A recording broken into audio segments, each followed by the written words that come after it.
ನಮಸ್ಕಾರ. ನನ್ನ ಹೆಸರು ಡಾಕ್ಟರ್ ಸುನಿಲ್ ಕಲ್ಮಠ್. ನಾನು ಶಂಕರ ಕ್ಯಾನ್ಸರ್ ಹಾಸ್ಪಿಟಲ್ ಅಲ್ಲಿ ಇಂಟರ್ವೆನ್ಷನಲ್ ರೇಡಿಯಾಲಜಿಸ್ಟ್. ಇವತ್ತು ನಾವು ಮಾತಾಡೋಕ್ಕೆ ಹೊರಟಿರೋದು ಲಿವರಿನ ಕ್ಯಾನ್ಸರ್ ಬಗ್ಗೆ. ಲಿವರ್ ಕ್ಯಾನ್ಸರಿನ ಲಕ್ಷಣಗಳು ಕಂಡುಬರೋದು ಅಷ್ಟು ಸಹಜ ಅಲ್ಲ. ಸೊ ಈ ಸಂದರ್ಭದಲ್ಲಿ ಇದನ್ನು ಕಂಡುಹಿಡಿಯುವುದು ಹೇಗೆ? ಲಿವರ್ ಕ್ಯಾನ್ಸರಿಗೆ ಹಲವಾರು ರಿಸ್ಕ್ ಫ್ಯಾಕ್ಟರ್ಗಳಿರ್ತವೆ. ಹೆಪಟೈಟಿಸ್ ಅಂದರೆ ಮುಂಚೆ ಲಿವರಿನ ಏನಾದರೂ ಇನ್ಫೆಕ್ಷನ್ ಆಗಿ ಜಾಂಡಿಸ್ ಏನಾದರೂ ಬಂದಲ್ಲಿ ಅಥವಾ ಕುಡಿತದ ಅಭ್ಯಾಸ ಇದ್ದಲ್ಲಿ ಲಿವರ್ ಕ್ಯಾನ್ಸರ್ ಬರುವಂಥ ಸಂದರ್ಭ ಹೆಚ್ಚಾಗಿರುತ್ತದೆ. ಸೊ ಆ ಸಂದರ್ಭದಲ್ಲಿ ಲಿವರಿನ ಕೆಲವು ರಕ್ತ ಪರೀಕ್ಷೆ ಮಾಡಿಸಿ ಅದರಲ್ಲಿ ಏನಾದರೂ ತೊಂದರೆ ಇದ್ದ ಸಂದರ್ಭದಲ್ಲಿ ಮುಂದಿನ ಪರೀಕ್ಷೆಗಳು ಮಾಡಿ ಲಿವರಲ್ಲಿ ಗಡ್ಡೆ ಇದೆಯೋ ಇಲ್ವೋ, ಲಿವರಲ್ಲಿ ಕ್ಯಾನ್ಸರ್ ರೂಪದಲ್ಲಿ ಸೂಚನೆ ಕೊಡುವಂಥ ಗಡ್ಡೆ ಇದೆಯೋ ಇಲ್ವೋ ಅನ್ನೋದನ್ನು ಕಂಡುಹಿಡಿಯುವ ಸಾಧ್ಯತೆ ಇರುತ್ತದೆ. ಸೂಚನೆ ಇಲ್ಲದೇ ಇರುವ ಸಂದರ್ಭದಲ್ಲಿ ರಕ್ತ ಪರೀಕ್ಷೆಯಿಂದ ಇದನ್ನು ಕಂಡುಹಿಡಿಯುವ ಮೊದಲನೇ ಹೆಜ್ಜೆಗಳು ಶುರುವಾಗುತ್ತೆ. ಸೊ AFP ಪಿವ್ಕಾ ಎಂಬುವ ರಕ್ತ ಪರೀಕ್ಷೆಯಿಂದ ಏನಾದರೂ ಲಿವರಲ್ಲಿ ಕ್ಯಾನ್ಸರಿನ ಸೂಚನೆಗಳು ಏನಾದರೂ ಇದೆಯಾ ಅಂತ ಮೊದಲು ಹೆಜ್ಜೆಯಲ್ಲಿ ಅದನ್ನು ಸ್ಕ್ರೀನಿಂಗ್ ಅಂತ ಮಾಡ್ತಾರೆ. ಅದರಲ್ಲಿ ಏನಾದರೂ ಕಂಡು ಬಂದಲ್ಲಿ ಅಲ್ಟ್ರಾಸೌಂಡ್, CT ಅಥವಾ MRIಯಲ್ಲಿ ಗಡ್ಡೆ ಏನಾದರೂ ಇದೆಯಾ ಅಂತ ಕಂಡುಹಿಡಿದು ಮತ್ತು ಮುಂದಿನ ಹೆಜ್ಜೆಗೆ ಮೈಕ್ರೋಸ್ಕೋಪ್ ಪರೀಕ್ಷೆಗೆ ಬಯೋಪ್ಸಿ ಮಾಡೋ ಸಂದರ್ಭ ಕೂಡ ಬೇಕಾಗಬಹುದು. ಸ್ಕ್ಯಾನಲ್ಲಿ ಗೊತ್ತಾಗುವ ಗಡ್ಡೆ ಎಲ್ಲ ಗಡ್ಡೆಗಳು ಕ್ಯಾನ್ಸರ್ ಹಾಗೆ ಕಂಡುಬರೋದಿಲ್ಲ. ಸೊ ಕ್ಯಾನ್ಸರ್ ಹಾಗೆ ಇದೆಯೋ ಇಲ್ವಾ ಲಿವರಲ್ಲಿ ಅನ್ನೋದನ್ನು ನೋಡೋದಕ್ಕೆ ಅದನ್ನು ಸೂಜಿ ಪರೀಕ್ಷೆ ಬಯೋಪ್ಸಿ ಅಂತ ಮಾಡಿ ಅದನ್ನು ಮೈಕ್ರೋಸ್ಕೋಪಲ್ಲಿ ಪರೀಕ್ಷೆ ಮಾಡಿದಾಗ ಅದು ಕ್ಯಾನ್ಸರ್ ಹೌದೋ ಇಲ್ವೋ ಅಂತ ಕಂಡುಹಿಡಿದು ಮುಂದಿನ ತಪಾಸಣೆಗೆ, ಮುಂದಿನ ಟ್ರೀಟ್ಮೆಂಟ್ಗೆ ಅದು ದಾರಿ ತೋರಿಸುತ್ತೆ. ಸೊ ಈ ಸೂಜಿ ದಾರಿಯಲ್ಲಿ ಮಾಡುವಂಥ ಪರೀಕ್ಷೆ ಅಲ್ಟ್ರಾಸೌಂಡ್ ಅಥವಾ CTಯ ಮುಖಾಂತರ ಮಾಡುವುದು ಅದು ನಾವು ಇಂಟರ್ವೆನ್ಷನಲ್ ರೇಡಿಯಾಲಜಿಸ್ಟ್ ಮದ್ದು ಮಾಡೋ ಔಷಧಿ ಕೊಟ್ಟು ಬರೀ ಸೂಜಿ ದಾರಿಯಲ್ಲೇ ಸ್ಯಾಂಪಲ್ ತೆಗೆಯುವ ವಿಧಾನನ ನಾವು ಬಯೋಪ್ಸಿ ಅಂತ ಅಂತೀವಿ.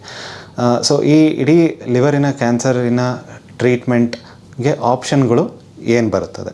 ಸೊ ಲಿವರ್ ದೇಹದಲ್ಲಿ ದೊಡ್ಡದಾಗಿರುವ ಒಂದು ಅಂಗ, ರಕ್ತ ಸಂಚಾರ ಹೆಚ್ಚಾಗಿ ಇರುವ ಒಂದು ಅಂಗ. ಲಿವರಿನ ಗಂಟು ಆಪ್ರೇಷನ್ ಮಾಡಿದ್ರೆ ಲಿವರ್ ವಾಪಸ್ ಬೆಳ್ಕೊಳ್ಳುವಂಥ ಕೆಪಾಸಿಟಿ ಇಟ್ಕೊಂಡಿರುವ ಒಂದು ಅಂಗ. ಬಟ್ ಮುಂಚಿತವಾಗಿ ಏನಾದರೂ ಹೆಪಟೈಟಿಸ್ ಅಥವಾ ಕುಡಿತದ ಕಾರಣದಿಂದ ಏನಾದರೂ ಲಿವರ್ಗೆ ಆಗಲೇ ಹಾನಿ ಉಂಟಾಗಿ ಲಿವರ್ಗೆ ಡ್ಯಾಮೇಜ್ ಏನಾದರೂ ಇದ್ದ ಸಂದರ್ಭದಲ್ಲಿ ಆಪ್ರೇಷನ್ ಮಾಡೋದು ಅಷ್ಟೊಂದು ಸೇಫ್ ಆಗಿ ಇರುವ ಒಂದು ಆಪ್ಷನ್ ಇಲ್ಲದೇ ಇರುವ ಸಂದರ್ಭದಲ್ಲಿ ಉಳಿಯೋದು ನಾನ್ ಸರ್ಜಿಕಲ್ ಆಪ್ಷನ್ಸ್. ಸೊ ಆಪರೇಷನ್ ಇಲ್ಲದೆ ಲಿವರಿನ ಕ್ಯಾನ್ಸರಿನ ಟ್ರೀಟ್ಮೆಂಟ್ ನೀಡುವುದು ಹೇಗೆ? ಒಂದು ದಾರಿಯಲ್ಲಿ ಬರೀ ದೇಹಕ್ಕೆ ಹೇಗೆ ಸಾಧಾರಣವಾಗಿ ಔಷಧಿಯ ರೂಪದಲ್ಲಿ ಅಥವಾ ಮಾತ್ರೆಯ ರೂಪದಲ್ಲಿ ಕೀಮೋ ಕೊಟ್ಟು ಹತೋಟಿಗೆ ತರಲಿಕ್ಕೆ ಒಂದು ದಾರಿ ಇರುತ್ತೆ. ಅದು ಪೂರ್ತಿ ದೇಹಕ್ಕೆ ಕೀಮೋ ಕೊಡುವ ಸಂದರ್ಭದಲ್ಲಿ ಹೆಚ್ಚಾಗಿ ಮಾತ್ರದಲ್ಲಿ ಲಿವರಿಗೆ ಔಷಧಿಯ ಪ್ರಮಾಣ ಮುಟ್ಟದೇ ಇರ್ಬೋದು. ಸೊ ಆ ಸಂದರ್ಭದಲ್ಲಿ ಇನ್ನೊಂದು ದಾರಿ ಏನು? ಲಿವರಿಗೆ ರಕ್ತ ಸಂಚಾರ ಬರೋದು ಹೆಪ್ಯಾಟಿಕ್ ಆರ್ಟ್ರಿಯಿಂದ. ಹೆಪ್ಯಾಟಿಕ್ ಆರ್ಟ್ರಿ ಗಡ್ಡೆಗೆ ಹೆಚ್ಚಾಗಿ ರಕ್ತ ಸಂಚಾರ ಕೊಡುತ್ತದೆ, ಲಿವರಿನ ಸುತ್ತದ ಭಾಗಕ್ಕೆ ಅಷ್ಟು ರಕ್ತ ಸಂಚಾರ ಕೊಡೋದಿಲ್ಲ. ಇದನ್ನು ನಾವು ಆಂಜಿಯೋಗ್ರಫಿ ಅಂದರೆ ವಿಡಿಯೋ ಎಕ್ಸ್ರೇಯಲ್ಲಿ ರಕ್ತನಾಳದ ತಪಾಸಣೆ ಇದನ್ನು ಮಾಡೋದನ್ನು ಸೂಜಿ ದಾರಿಯಲ್ಲೇ. ಹೇಗೆ ಹಾರ್ಟಿಗೆ ಆಂಜಿಯೋಗ್ರಫಿ ಮಾಡ್ತೀವಿ ಹಾಗೆ ಲಿವರ್ಗೆ ಆಂಜಿಯೋಗ್ರಫಿ ಮಾಡಿ ಕಾಲಿನ ಒಂದು ರಕ್ತನಾಳದಲ್ಲಿ ಒಂದು ಮದ್ದು ಮಾಡೋ ಔಷಧಿ ಕೊಟ್ಟು ಲೋಕಲ್ ಅನಸ್ತೇಷಿಯಾದಲ್ಲಿ ಸೂಜಿ ಹಾಕಿ ಸೂಜಿಯ ದಾರಿಯಲ್ಲೇ ರೀಫಿಲ್ ಥರ ಕೆಥೀಟರ್, ರೀಫಿಲ್ ಥರ ಒಂದು ಚಿಕ್ಕ ಪ್ಲಾಸ್ಟಿಕ್ ಟ್ಯೂಬನ್ನು ತಗೊಂಡು ಲಿವರಿನ ರಕ್ತನಾಳದ ಪರೀಕ್ಷೆ ಮಾಡಿ ಯಾವ ರಕ್ತನಾಳಗಳು ಗಡ್ಡೆಗೆ ಹೋಗ್ತಿದೆ ಆ ರಕ್ತನಾಳಗಳನ್ನು ಐಡೆಂಟಿಫೈ ಮಾಡಿ ಅದರ ಒಳಗಡೆ ಮತ್ತೆ ಇನ್ನು ಕೂದಲೆಳೆಯುವಂಥ ಪ್ಲಾಸ್ಟಿಕ್ ಟ್ಯೂಬನ್ನು ವಿಡಿಯೋ ಎಕ್ಸ್ರೇನ ದಾರಿಯಲ್ಲಿ ಹಾಕಿ ಆ ರಕ್ತನಾಳದ ದಾರಿಯಿಂದ ಕೀಮೋ ಮತ್ತು ರಕ್ತ ಸಂಚಾರ ಕಮ್ಮಿ ಮಾಡುವಂಥ ಔಷಧಿ ಹಾಕಿದಾಗ ಗಡ್ಡೆಯನ್ನು ಸಾಯಿಸೋದಕ್ಕೆ ಮತ್ತು ಹತೋಟಿಗೆ ತರಲಿಕ್ಕೆ ಒಂದು ಆಪ್ಷನ್ ಇರುತ್ತದೆ. ಇದನ್ನೇ ನಾವು ಟ್ರಾನ್ಸ್ ಆರ್ಟೀರಿಯಲ್ ಕೀಮೋ ಎಂಬೋಲೈಸೇಷನ್ ಅಂತ ಕರಿತೀವಿ. ಟ್ರಾನ್ಸ್ ಆರ್ಟೀರಿಯಲ್ ಕೀಮೋ ಎಂಬೋಲೈಸೇಷನ್ ಸರ್ಜರಿ ಮತ್ತು ಕೀಮೋ, ಔಷಧಿಯ ಕೀಮೋ, ಮಾತ್ರೆಯ ಕೀಮೋ ಜೊತೆಗೆ ಹೇಗೆ ಇದು ಕೆಲಸ ಮಾಡುತ್ತೆ ಅಂದರೆ, ಇವಾಗ ಗಾತ್ರ ಅತಿ ದೊಡ್ಡದ ಇರುವ ಸಂದರ್ಭದಲ್ಲಿ ಟೇಸ್ ಕೊಟ್ಟು ಅದನ್ನು ಚಿಕ್ಕದಾಗಿ ಮಾಡಿ ಸರ್ಜರಿಗೆ ದಾರಿ ಮಾಡಲು ಒಂದು ಆಪ್ಷನ್ ಇರ್ತದೆ. ಅಥವಾ ಯಾವಾಗ ದೇಹದ ಹಲವು ಬೇರೆ ಭಾಗದಲ್ಲಿ ಲಿವರಿನ ಕ್ಯಾನ್ಸರ್ ಇನ್ನೂ ಹರಡಿಲ್ಲ, ಬರೀ ಲಿವರಿಗೆ ಮಾತ್ರ ಸೀಮಿತವಾಗಿ ಇರುವ ಗಡ್ಡೆ ಇದ್ದ ಸಂದರ್ಭದಲ್ಲಿ ಟೇಸ್ ಮಾಡಿ ಅದನ್ನು ಹತೋಟಿಗೆ ಇಟ್ಕೊಂಡು ದೇಹದ ಬೇರೆ ಭಾಗಕ್ಕೆ ಹರಡದೇ ಇರುವ ಹಾಗೆ ನಾವು ಇಟ್ಕೋಬೋದು. ಟ್ರಾನ್ಸ್ ಆರ್ಟೀರಿಯಲ್ ಕೀಮೋ ಎಂಬೋಲೈಸೇಷನ್ ಟೇಸ್ ಎನ್ನುವ ಈ ನಾನೀಗ ಡಿಸ್ಕ್ರೈಬ್ ಮಾಡಿರೋ ಒಂದು ಆಪ್ಷನ್ನು ನಮ್ಮ ಶಂಕರ ಕ್ಯಾನ್ಸರ್ ಹಾಸ್ಪಿಟಲಲ್ಲಿ ಸುಮಾರು ವರ್ಷಗಳಿಂದ ಸುಮಾರು ಪೇಷಂಟ್ಗೂ ಮಾಡಿ ಲಿವರ್ ಕ್ಯಾನ್ಸರನ್ನು ಗುಣ ಮತ್ತು ಹತೋಟಿಗೂ ತರಲು ಸುಮಾರು ಪೇಷಂಟಿಗೆ ಮಾಡಿದ್ದೀವಿ. ಇದು ಬರೀ ಟೇಸ್ ಮಾತ್ರನೇ ಲಿವರ್ ಗಡ್ಡೆಗೆ ಟ್ರೀಟ್ಮೆಂಟ್ ಆಪ್ಷನ್ಸ್ ಎಂಬುದು ನಾವು ಹೇಳ್ತಿಲ್ಲ. ಇದು ಮಲ್ಟಿ ಡಿಸಿಪ್ಲಿನರಿ, ಅಂದರೆ ಎಲ್ಲರೂ ಕೂಡಿ ಸೇರಿ ಇದನ್ನು ಒಟ್ಟಾಗಿ ಒಂದು ಟೀಮಾಗಿ ಮ್ಯಾನೇಜ್ ಮಾಡುವಂಥ ಇದೊಂದು ಕಾಯಿಲೆ. ಬರೀ ಇಂಟರ್ವೆನ್ಷನಲ್ ರೇಡಿಯಾಲಜಿ ಅಥವಾ ಸರ್ಜರಿ ಅಥವಾ ಕೀಮೋ ಮಾತ್ರನೇ ಸೇರಿ ಇದನ್ನು ಟ್ರೀಟ್ಮೆಂಟ್ ಕೊಡಲು ಅಂಥ ಒಂದು ಕಾಯಿಲೆ ಅಲ್ಲ. ಗ್ಯಾಸ್ಟ್ರೋಎಂಟ್ರಾಲಜಿಸ್ಟ್, ನ್ಯೂಟ್ರಿಷನ್, ಪೇಯ್ನ್ ಕಂಟ್ರೋಲ್ ಎಲ್ಲರೂ ಸೇರಿ ಇದನ್ನು ಒಂದು ಅಡ್ರೆಸ್ ಮಾಡುವಂಥ ಒಂದು ಸಂದರ್ಭ. ಅದರಲ್ಲಿ ಈ ಟೀಮಲ್ಲಿ ಇಂಟರ್ವೆನ್ಷನಲ್ ರೇಡಿಯಾಲಜಿ ಕೂಡ ಒಂದು ಭಾಗ. ಅದರಲ್ಲಿ ನಮ್ಮಲ್ಲಿ ಕೊಡುವಂಥ ಈ ಒಂದು ಟ್ರೀಟ್ಮೆಂಟಿನ ಆಪ್ಷನ್ ಇಂದ ಹೀಗೆ ಮುಂಚೆ ಡಿಸ್ಕ್ರೈಬ್ ಮಾಡಿದ ಹಾಗೆ ಕಾಯಿಲೆಯನ್ನು ನಾವು ಹತೋಟಿಗೆ ತರ್ಬೋದು. ಇಂಟರ್ವೆನ್ಷನಲ್ ರೇಡಿಯಾಲಜಿ ಎಂಬುವ ಟರ್ಮ್ ಸ್ವಲ್ಪ ಕನ್ಫ್ಯೂಸಿಂಗ್ ಆಗಿರ್ಬೋದು. ಅತಿ ಸರಳವಾಗಿ ಹೇಳಬೇಕು ಅಂದರೆ ಸೂಜಿಯ ದಾರಿಯಲ್ಲಿ ರಕ್ತನಾಳದ ಅಥವಾ ಯಾವುದೇ ಶರೀರದ ಭಾಗವನ್ನು ಟ್ರೀಟ್ಮೆಂಟ್ಗೆ ಅಥವಾ ಪರೀಕ್ಷೆಗೆ ಇಂಟರ್ವೆನ್ಷನಲ್ ರೇಡಿಯಾಲಜಿ ಒಂದು ಪದ ಕನ್ಫ್ಯೂಸಿಂಗ್ ಆಗಿ ಇರ್ಬೋದು. ಬಟ್ ಯಾವುದೇ ಒಂದು ಸೂಜಿ ದಾರಿಯಲ್ಲಿ ಟ್ರೀಟ್ಮೆಂಟ್ ಕೊಡಲು ಒಂದು ಆಪ್ಷನನ್ನು ಉಪಯೋಗಿಸಲು ಇಮೇಜಿಂಗ್ ಗೈಡೆನ್ಸ್ ಅಂದರೆ ಅಲ್ಟ್ರಾಸೌಂಡ್, CT ಅಥವಾ ವಿಡಿಯೋ ಎಕ್ಸ್ರೇನ ಬಳಕೆಯಿಂದ ದೇಹದ ಯಾವುದೇ ಭಾಗಕ್ಕೆ ಟ್ರೀಟ್ಮೆಂಟ್ ಆಕ್ಸೆಸ್ಗೆ ಬರೀ ಒಂದು ಸೂಜಿ ದಾರಿಯಲ್ಲಿ ಮಾಡಲು ಏನು ಪ್ರೊಸೀಜರ್ಗಳನ್ನು ಅಥವಾ ಮೈಕ್ರೋ ಸರ್ಜರೀಸನ್ನು ಮಾಡ್ತೀವಿ ಅದನ್ನೇ ನಾವು ಇಂಟರ್ವೆನ್ಷನಲ್ ರೇಡಿಯಾಲಜಿ ಅಂತ ಕರೆಯೋದು. ಸೊ ಈ ಟೇಸ್ ಎಂಬುವ ಟ್ರೀಟ್ಮೆಂಟ್ ಆಪ್ಷನ್ ಮಾಡುವ ವಿಧಾನ ಹೇಗೆ? ಸೊ ಸೂಜಿ ದಾರಿಯಲ್ಲಿ ಕಾಲಿನ ರಕ್ತನಾಳದಲ್ಲಿ ಮದ್ಮಾಡ ಔಷಧಿಯಲ್ಲಿ ಒಂದು ಸೂಜಿ ಹಾಕಿ ಸೂಜಿಯ ದಾರಿಯಲ್ಲಿ ರೀಫಿಲ್ ಥರ ಇರುವ ಪ್ಲಾಸ್ಟಿಕ್ ಟ್ಯೂಬನ್ನು ರಕ್ತನಾಳದ ದಾರಿಯಲ್ಲಿ ವಿಡಿಯೋ ಎಕ್ಸ್ರೇ ಅಲ್ಲಿ ದಾರಿಯನ್ನು ನೋಡಿ ಲಿವರಿನ ರಕ್ತನಾಳಕ್ಕೆ ಔಷಧಿಯನ್ನು ಹಾಕಿ ಗಡ್ಡೆಗೆ ಹೋಗುತ್ತಿರುವ ರಕ್ತನಾಳಗಳನ್ನು ಐಡೆಂಟಿಫೈ ಮಾಡಿ ಆ ಕೂದಲೆಳೆ ಇರುವಂಥ ರಕ್ತನಾಳಗಳ ಒಳಗಡೆ ಕೂದಲೆಳೆ ಇರುವಂಥ ಚಿಕ್ಕ ಪ್ಲಾಸ್ಟಿಕ್ ಟ್ಯೂಬನ್ನು ತಗೊಂಡು ಅದರಲ್ಲಿ ಕೀಮೋ ಮತ್ತು ರಕ್ತ ಸಂಚಾರವನ್ನು ಕಮ್ಮಿ ಮಾಡಲು ಔಷಧಿಯನ್ನು ಹಾಕುವ ವಿಧಾನನೇ ನಾವು ಟೇಸ್ ಅಂತ ಅಂತೀವಿ. ಪ್ರೊಸೀಜರ್ ಮಾಡೋದಕ್ಕೆ ಎಷ್ಟು ಟೈಮ್ ಆಗುತ್ತೆ? ಇದು ಆಪರೇಷನ್ ರೀತಿ ಅಲ್ಲ, ಬರೀ ಒಂದು ಸೂಜಿ ದಾರಿಯಲ್ಲಷ್ಟೇ ಮಾಡೋದು.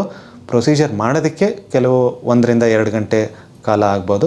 ಪ್ರೊಸೀಜರ್ ಆದ ನಂತರ ಪೇಷಂಟ್ ಆ ದಿನ ಮಾತ್ರ ಬೆಡ್ ರೆಸ್ಟಲ್ಲಿರ್ತಾರೆ ರಾತ್ರಿವರೆಗೂ. ಇದು ಪೂರ್ತಿ ಜ್ಞಾನ ತಪ್ಪಿಸಿ ಮಾಡುವಂಥ ಪ್ರೊಸೀಜರೇ ಅಲ್ಲ. ಟೇಸ್ ನಡೀತಿರಬೇಕಾದ್ರೆ ಪೇಷಂಟ್ ಪೂರ್ತಿ ಎಚ್ಚರವಾಗೇ ಇರ್ತಾರೆ, ಕಂಟಿನ್ಯೂಸ್ ಆಗಿ ಮಾತಾಡ್ಬೋದು. ಟೇಸ್ ಮಾಡ್ತಿರ್ಬೇಕಾದ್ರೆ, ಔಷಧಿ ಹಾಕ್ತಿರ್ಬೇಕಾದ್ರೆ ಯಾವುದೇ ರೀತಿಯಾದ ನೋವು ಅಥವಾ ಕಷ್ಟ ಏನೂ ಗೊತ್ತಾಗೋದಿಲ್ಲ. ಪ್ರೊಸೀಜರ್ ಆದ ನಂತರ ಆ ರಾತ್ರಿ ಹಾಸ್ಪಿಟ್ಲಲ್ಲಿ ಅಬ್ಸರ್ವೇಷನ್ಗೆ ಅಡ್ಮಿಷನಲ್ಲಿರ್ತಾರೆ. ನೆಕ್ಸ್ಟ್ ದಿನ ಬೆಳಗ್ಗೆನೇ ಯೂಶ್ವಲಿ ಪೇಷಂಟ್ ಡಿಸ್ಚಾರ್ಜ್ ಮಾಡ್ತೀವಿ. ಇದಕ್ಕೆ ಸಾಮಾನ್ಯವಾಗಿ ಜನ ಕೇಳೋದು, ಇದಕ್ಕೆ ಏನಾದರೂ ರಜೆ ಹಾಕಬೇಕಾ ಅಥವಾ ಇದಕ್ಕೆ ಏನಾದರೂ ಬೆಡ್ ರೆಸ್ಟ್ ಏನಾದರೂ ತೊಗೋಬೇಕಾ ಮನೇಲಿ ಅಂತ. ಯಾವುದೇ ರೀತಿಯಾಗಿ ಅದು ನೆಸೆಸಿಟಿ ಬರೋದಿಲ್ಲ. ಟೇಸ್ ಆಗಿದ ಮುಂದಿನ ನೆಕ್ಸ್ಟ್ ದಿನದಿಂದನೇ ಎದ್ದು ಪೇಷಂಟ್ ಓಡಾಡ್ಬೋದು, ದಿನನಿತ್ಯದ ಕೆಲಸ ಎಲ್ಲ ಮಾಡ್ಬೋದು, ಭಾರ ಎತ್ತೋದು, ಸ್ವಂತ ಮನೆ ಕೆಲಸ ಮಾಡ್ಕೊಳ್ಳೋದು ಎಲ್ಲ ಮಾಡ್ಬೋದು. ಡಿಸ್ಚಾರ್ಜ್ ಮಾಡಬೇಕಾದ್ರೆ ಒಂದು 5 ದಿನಕ್ಕೆ ಮಾತ್ರೆ ಔಷಧಿಗಳನ್ನು ಬರ್ಕೊಟ್ಟಿರ್ತೀವಿ. ಟೇಸ್ ಆದ ನಂತರ ಹೇಗೆ ಇವಾಗ ನೆಗಡಿ, ಸುಸ್ತು, ಕೆಮ್ಮು, ಜ್ವರ ಆದ ನಂತರ ಒಂದು ವಾರದವರೆಗೂ ಸ್ವಲ್ಪ ಮೈಲ್ಡಾಗಿ ಸುಸ್ತು, ಸ್ವಲ್ಪ ಜ್ವರ ಬರೋದು, ಇದ್ದೇ ಇರುತ್ತೆ.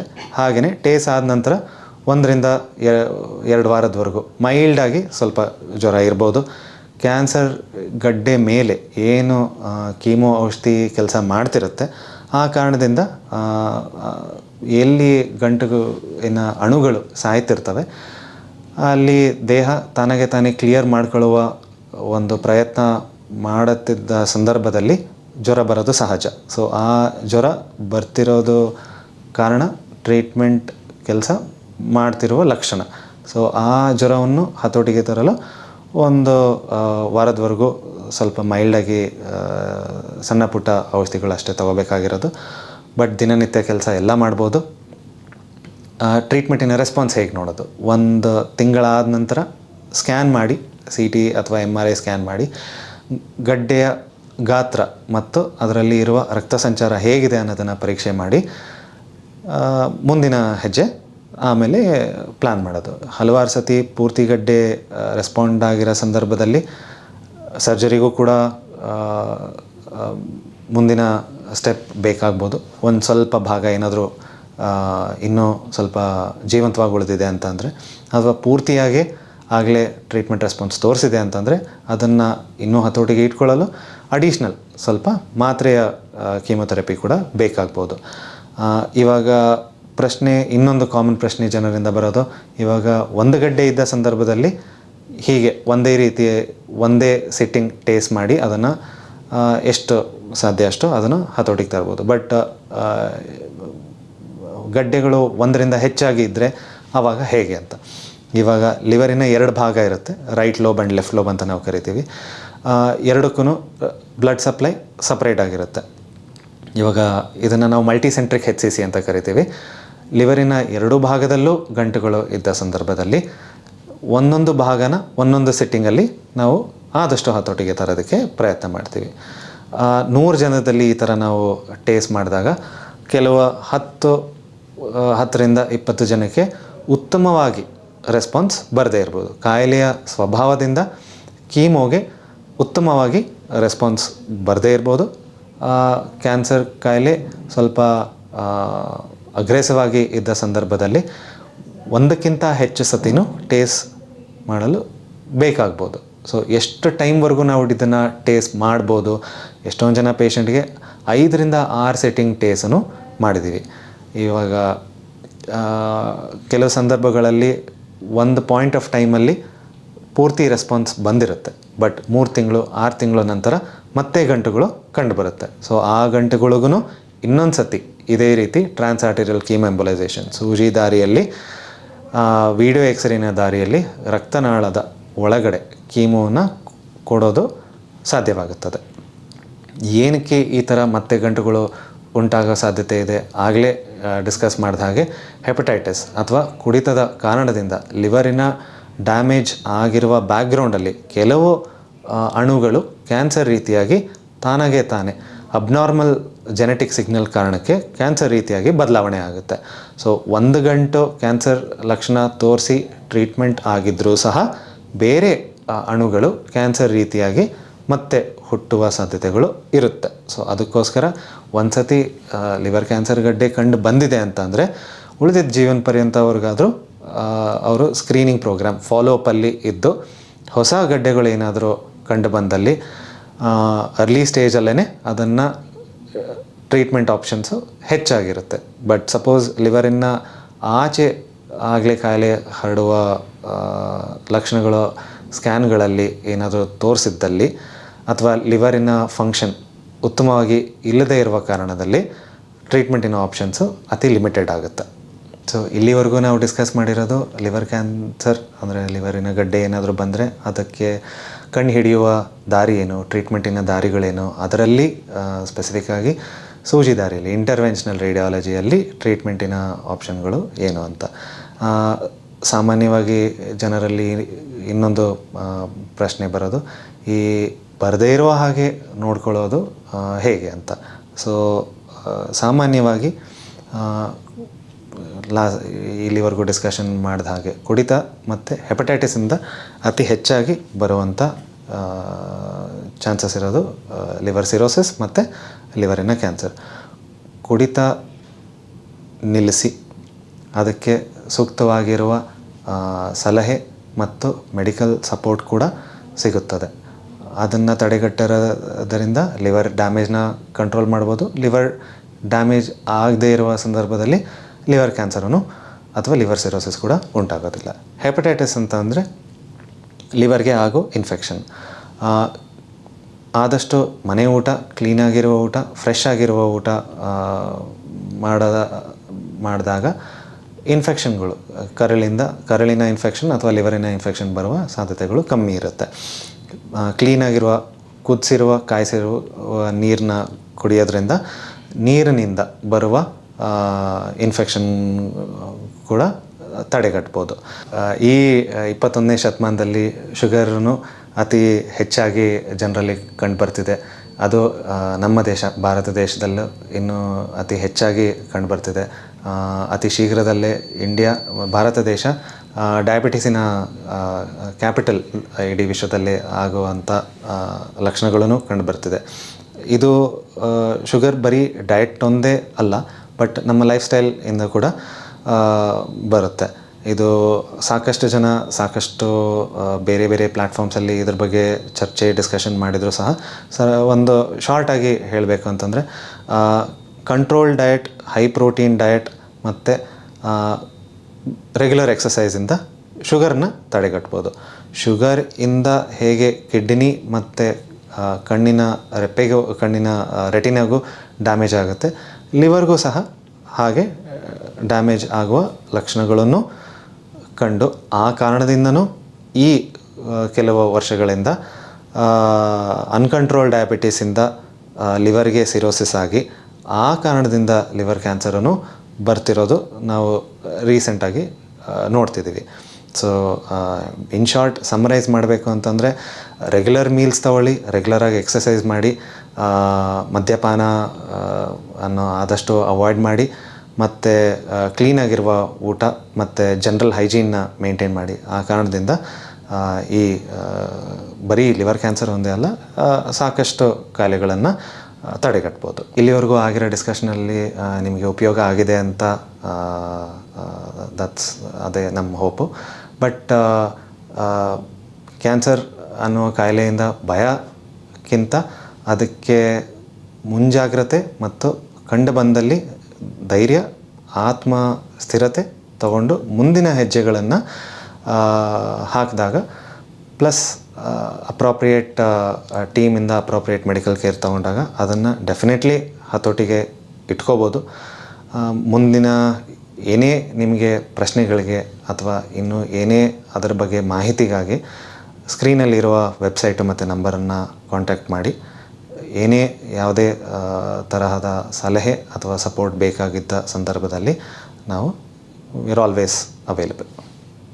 Thank you.